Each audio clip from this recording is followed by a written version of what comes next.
Saya berasal dari keluarga Muslim sebelumnya, tapi puji Tuhan sekarang sudah jadi anak Tuhan Yesus.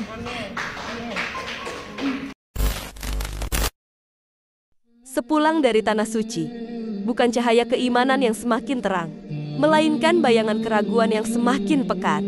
Perjalanan yang seharusnya meneguhkan keyakinan, justru menjadi persimpangan yang membawanya menjauh dari jalan yang dulu ia yakini. Wanita ini dulunya bak bunga yang mekar dalam taman keimanan, berhiaskan cadar yang menutupi dirinya dengan kesucian. Keputusannya untuk berpindah agama menjadi perbincangan di berbagai kalangan. Sebagian melihatnya sebagai sebuah hak pribadi yang harus dihormati, sementara yang lain menganggapnya sebagai pengkhianatan terhadap keimanan yang selama ini ia tunjukkan. Apa yang sebenarnya terjadi? Bagaimana perjalanan panjang yang selama ia yakini kini berubah arah? Simak selengkapnya dalam video ini. Di setiap bagian, ada kisah yang akan membuka mata dan pikiran kita semua. Perkenalkan, nama saya Susan. Saya berasal dari Indramayu, tapi kebetulan besar di Bandung sudah 12 tahun. Saya berasal dari keluarga Muslim sebelumnya, tapi puji Tuhan sekarang sudah jadi anak Tuhan Yesus. Singkat cerita, sebelum saya mengenal Tuhan Yesus, saya juga sebelumnya 2019 saya sudah berangkat umroh dan bercadar juga. Kenapa saya ingin ikut Tuhan Yesus? Karena awal mulanya saya itu merasa kayak gak punya hidup damai sejahtera di agama sebelumnya. Mohon maaf karena sebelumnya saya juga taat melakukan ibadah, puasa, tahajud dan seperti orang lain lakukan di agama seberang. Terus saya berdoa sama Tuhan. Waktu itu saya dikasih sakit dulu sama Tuhan, dan yang anehnya itu sakit saya itu nggak jelas gitu ya, kayak orang vertigo, tapi 2 bulan berturut-turut saya merasakan sakit. Pada akhirnya mungkin Tuhan kirim seseorang kepada saya, yaitu teman. Dia orang Katolik dan dia cerita kayak gini, coba tolong kamu doa yang kamu mengerti, doa orang Kristen. Dari situ saya ngerasa saya tidak mau agama saya disamakan dengan agama kamu. Agama saya, agama kamu. Di situ saya marah dan nggak tahu kenapa semenjak pas dari situ saya kepikiran gitu. Oh iya ya, karena kan kalau doa orang agama seberang pasti pakai bahasa Arab dan saya tidak mengerti artinya gitu. Dari situ saya iseng buka-buka YouTube, lihat kesaksian orang-orang Kristen dan saya penasaran gitu, sehebat inikah Tuhan Yesus?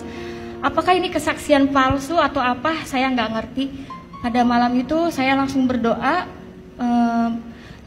gini, Tuhan, kalau memang Tuhan ada di dalam hidup saya ingin merasakan Tuhan itu nyata. Saya tidak mau cuma lihat kesaksian di YouTube dan saya nggak tahu itu kesaksian dusta atau benar gitu. Tapi aku pengen ngerasain Tuhan itu hadir di dalam hidup saya. Kalau memang Tuhan ada di dalam hidup saya berjanji saya akan ikut Tuhan Yesus. Dari situ besok pagi saya dikasih sembuh, tapi itu saya masih tidak percaya sama Tuhan Yesus karena saya masih berpikir ini suatu kebetulan aja, bukan karena Tuhan Yesus yang menyembuhkan saya. 1 minggu saya diberi sehat dan saya ngerasa ada yang menggerakkan hati saya kayak kamu kayak ditagih janji, kamu tuh sudah disembuhkan sama saya. Kamu berjanji akan ikut saya. Dari situ saya penasaran dan saya mencari Tuhan sendiri. Saya cari kontak teman saya yang kebetulan waktu itu saya tinggal di Indramayu. Dan pada saat itu saya mau ke Bandung, saya mencari gereja, ada salah satu kontak teman saya yang dia dari Muslim juga, terus dia pindah ke Kristen. Akhirnya saya nanya, Kak, mohon maaf saya mau tanya kalau ibadah orang Kristen itu seperti apa dan di mana gerejanya. Teman saya kaget, bukannya ada udah dicadar katanya. Kenapa kok nanya gereja Kristen? Aku bilang, Kak, saya pengen mengenal Tuhan Yesus. Dari situ teman saya kaget, wah puji Tuhan nih, tapi kamu harus mengenal dulu ya, kamu nggak boleh langsung dibaptis segala macam.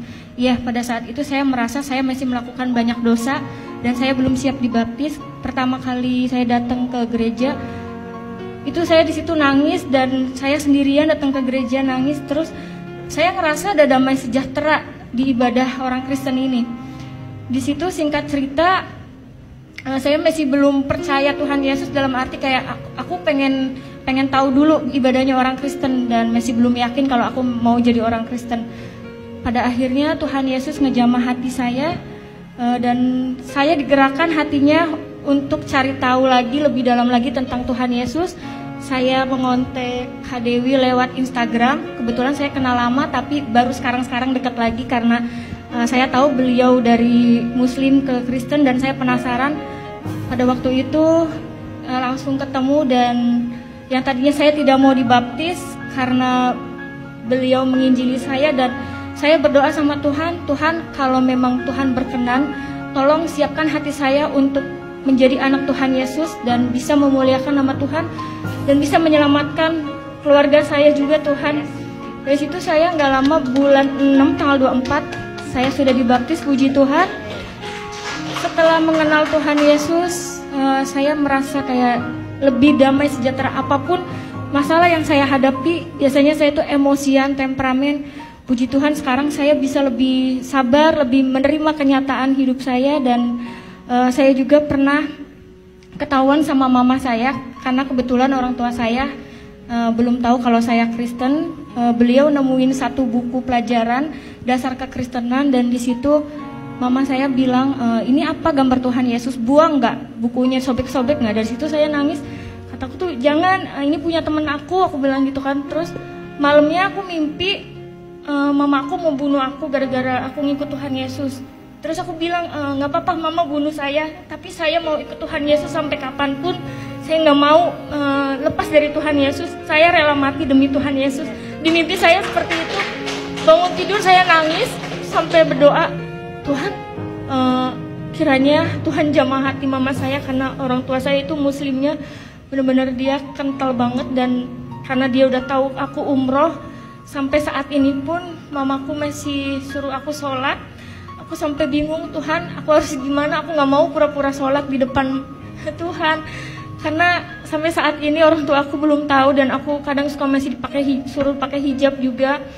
Tapi aku selalu berdoa sama Tuhan, gak pernah putus doa agar Tuhan selamatkan semua keluarga saya di rumah, terutama hati mama saya yang begitu keras, biar Tuhan yang bekerja untuk keluarga saya.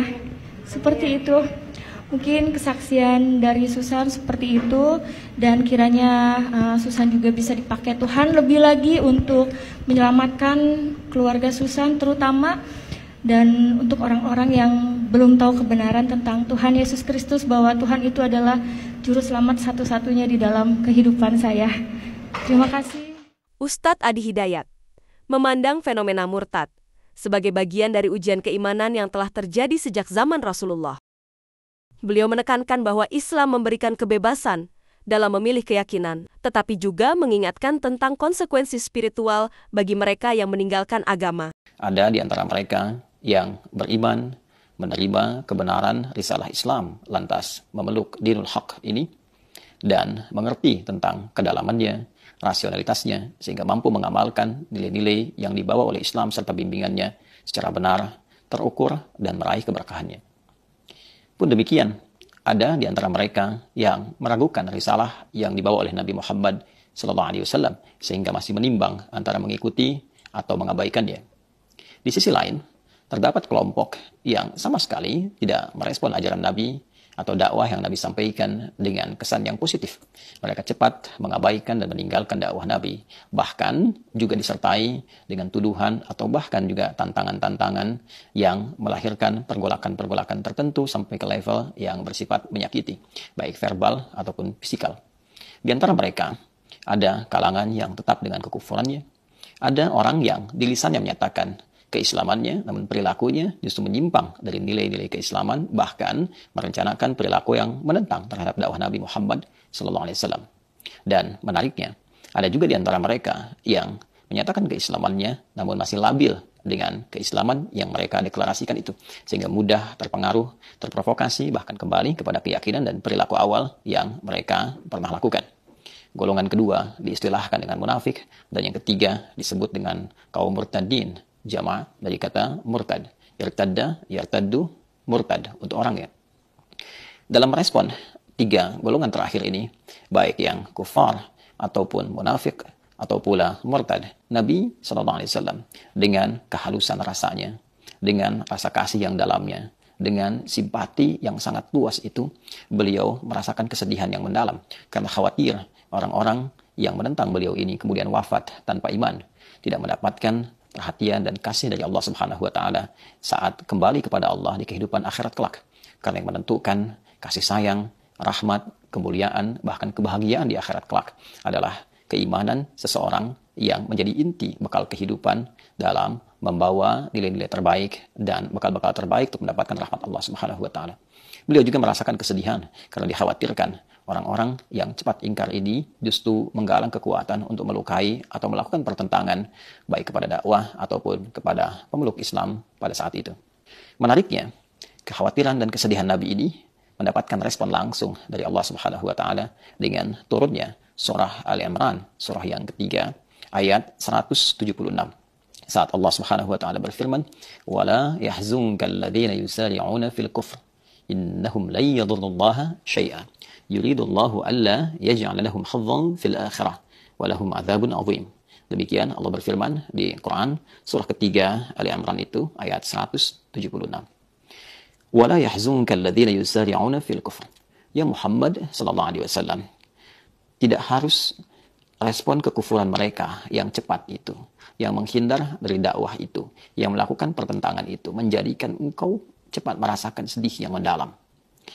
Innahum la yadurrullaha syai'a. Sungguh orang-orang yang berpaling darimu itu, orang-orang yang melakukan pertentangan, yang mengingkari dakwah, yang keluar dari Islam yang tengah kau sampaikan, yang menyatakan keislaman namun juga melakukan pertentangan kepadamu, sungguh mereka semua itu tak akan mampu mengurangi sedikit pun keagungan Allah Subhanahu wa taala, tidak akan mampu mencelakai sedikit pun wali-wali Allah Subhanahu wa taala, orang-orang yang berjuang menegakkan risalah Islam, orang-orang yang memeluk Islam dengan benar.